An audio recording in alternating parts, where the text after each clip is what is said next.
عاد اسم الدولي الجزائري ولاعب نابولي الإيطالي فوزي غلام للظهور بقوة في سوق التحويلات الشتوية، لكن هذه المرة ارتبط اسم الجزائري ببطل العالم وبطل أوروبا سنة 2016 العملاق ريال مدريد الإسباني.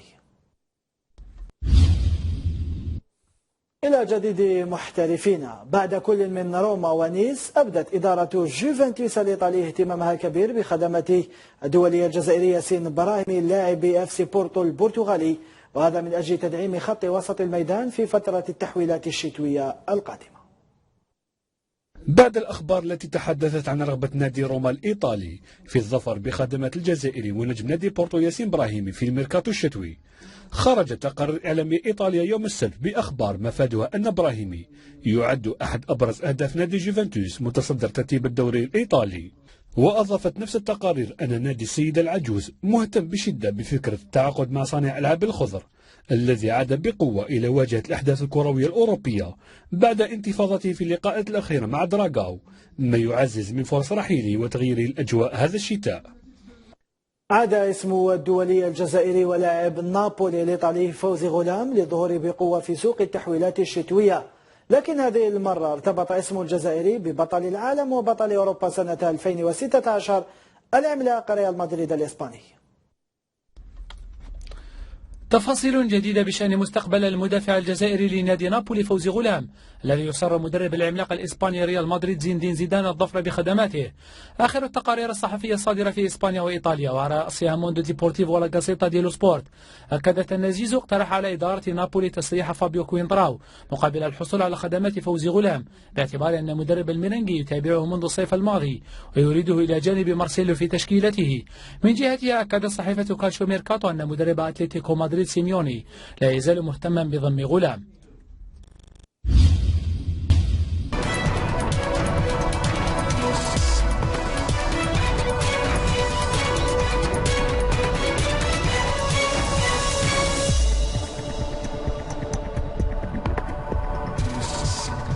موجز الأخبار من بين سبورتس الإخبارية في قطر، أهلا بكم. كشفت تقارير صحفية أن نادي يوفنتوس يسعى إلى ضم النجم الجزائري ياسين براهيمي في الميركاتو الشتوي. متوسط ميدان بورتو صاحب 26 عاما وبعد الأداء الرائع الذي قدمه في الجولات الأخيرة من الدوري البرتغالي أصبح يحظى باهتمام العديد من الأندية على غرار نيس وروما، لكن الصحف البرتغالية أشارت إلى أن متصدر الدوري الإيطالي يريد تعزيز صفوفه بضمه في الأيام المقبلة. يذكر أن شرط الجزائي في عقد إبراهيم يقدر ب60 مليون يورو. من جانب آخر ذكرت صحيفة موندو ديبورتيفو الإسبانية أن ريال مدريد مهتم بضم مدافع نابولي الدولي الجزائري فوزي غلام في سوق الانتقالات الشتوية. وحسب موندو فإن الفريق الملكي يريد تدعيم الجهة اليسرى في ظل تراجع أداء البرتغالي فابيو كوينتراو منذ عودته إلى سانتياغو برنابيو. وكتبت الصحيفة أن غلام سيكون على رأس لائحة التعاقدات لريال مدريد ليكون البديل المناسب للبرازيلي مارسيلو. أكد مدرب المنتخب الوطني جورج ليكانس رضاه عن الأداء القوي الذي بات يقدمه ياسين براهيمي، متفائلا بتلك العودة التي ينتظر أن يوظفها مع الخضر في الكان. بعيدا عن العرض الأخير الذي تلقاه من نادي روما الإيطالي الذي ينافس نادي نيس على ضمه، يواصل نجم المنتخب الوطني ياسين براهيمي صنع الحدث عالميا. الناخب الوطني جورج ليكانس أدلى بتصريحات لصحيفة آجوغو البرتغالية تحدث فيها عن العودة القوية للأسمر الجزائري مع ناديه بورتو وتألقه في البطولة ورابطة الأبطال. وقال ليكانس إن عودة براهيمي ستخدم كثيرا المنتخب الوطني المقبل على خوض منافسة كأس إفريقيا في الغابون. وأضاف: أنا سعيد لعودة براهيمي وعليه أن يستغل الفرصة التي منحها له مدربه نونو أسبريتو سانتو للتأكيد على أنه يستحقها. لقد مر بفترات عصيبة وطلبت منه أن يحافظ على هدوئه وأن لا يقترف أخطاء يندم عليها مستقبلا، وقلت له إن الفرصة ستأتي لا محالة، وحاليا عودته ستفيد المنتخب الوطني كثيرا. وفي موضوع آخر، اهتمام إدارة كلوب بروج بإدريس سعدي لا يخلو من الجدية، فمع اقتراب فترة الانتقالات الشتوية عاد اسم الجزائري ليتداول مجددا في محيط بطل بلجيكا، حيث كشف موقع فوتبول نيوز البلجيكي أن هداف كورتراي يعد أحد أبرز الأسماء المرشحة لتدعيم الخط الهجومي للنادي هذا الشتاء. في ظل إصرار طاقم فني لنادي بروج على ضم مهاجم صريح جديد قادر على تقديم الإضافة لتعزيز فرص الفريق في الحفاظ على لقب الدوري البلجيكي. تداركت الاتحادية الجزائرية لكرة القدم سهوها بخصوص عدم وضع سفيان حني قائد فريق أندرلخت البلجيكي في القائمة الموسعة التي ضمت سابقا 31 لاعبا، حيث أضافت مهاجم الخضر وأكدت أن الأمر كان مجرد إغفال فقط. بعد الضجة الواسعة التي أحدثها عدم وضع قائد نادي أندرلخت البلجيكي ونجمه الأول سفيان حني في القائمة الموسعة المعنية بدخول التربص المقبل للخضر تحسبا لكأس إفريقيا ووضع لاعبين اكتفوا بتسخين كراسي الاحتياط مع أنديتهم، سارعت الاتحادية الجزائرية لكرة القدم لتدارك سهوها الجمعة ووضعت اسم حني في القائمة الموسعة التي أصبحت تضم 32 لاعبا عوض 31 قبل الفصل في القائمة النهائية التي ستسافر إلى الغابون. وجاء في بيان الفوف أن عدم ذكر حني في البيان الأول كان نتيجة إغفال.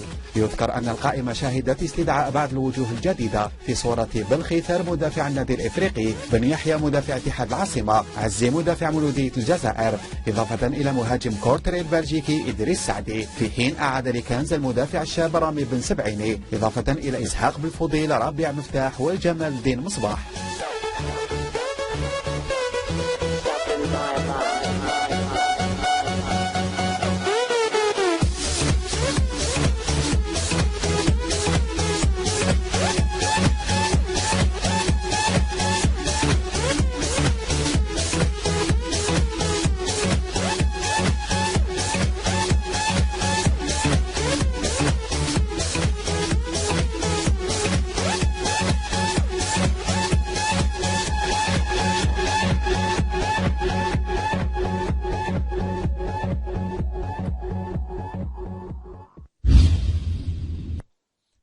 وفي حوار هاتفي خاص به الهداف قائد نادي أندرلخت أكد أنه تفاجأ كثيرا حين اطلع على القائمة الأولية التي خلت من اسمها هذا، حيث أكد أنه عامل كثيرا مع فريقه ليكون ضمن خيارات الطاقم الفني للخضر على حد تعبيره. في حوار هاتفي خاص به الهداف عبر الدولي الجزائري سفيان حني عن ارتياحه الكبير عقب تعديل الفاف القائمة الموسعة التي كشف عنها لكنس الخميس بإضافة اسمها. قائد نادي أندرلخت أكد أنه تفاجأ كثيرا حين اطلع على القائمة الأولية التي خلت من اسمه، خاصة وأنه عمل كثيرا مع فريقه ليكون ضمن خيارات الطاقم الفني للخضر على حد تعبيره، معربا عن أمله الكبير في أن يكون ضمن القائمة النهائية تحسبا لنهائية إفريقيا. وتعهد نجم نادي مالينس سابقا ببذل كل ما بوسعه ليظفر بثقة الناخب الوطني وتشريف الراية الوطنية في الكان في حال ما إذا منحت له الفرصة. وأصبح حني أول لاعب للمنتخب الوطني يتجاوز حاجز 2500 دقيقة منذ انطلاق الموسم، حيث جمعها في 32 مباراة كاملة، لعب 29 منها أساسيا و3 فقط بديلا، ولعب حني 20 مباراة في الدوري البلجيكي كلها أساسيا، فيما بصم على 11 مشاركة أوروبية بين تصفيات رابطة الأبطال والأوروبا ليج، بالإضافة إلى لقاء واحد ضمن منافسات كأس بلجيكا.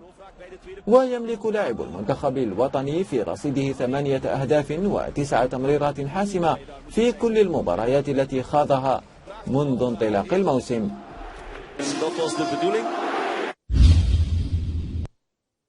النجم الدولي الجزائري السابق مجيد بوقر الذي أعلن مساء الأربعاء اعتزاله كرة القدم سيحل بالجزائر يوم 2 جانفي لمباشرة عمله الجديد في الطاقم الفني للخضر، بعد أن أكد في تصريحات سابقة أنه يركز أكثر على نيل شهادة التدريب قبل أن يفكر في الالتحاق بالطاقم الفني للخضر.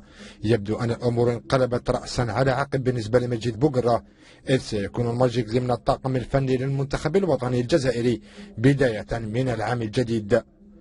بوقرة سيحل بالجزائر يوم 2 جانفي لمباشرة عمله الجديد، وسيكون ضمن البعثة المسافرة إلى الغابون تحسبا لكأس أمم إفريقيا.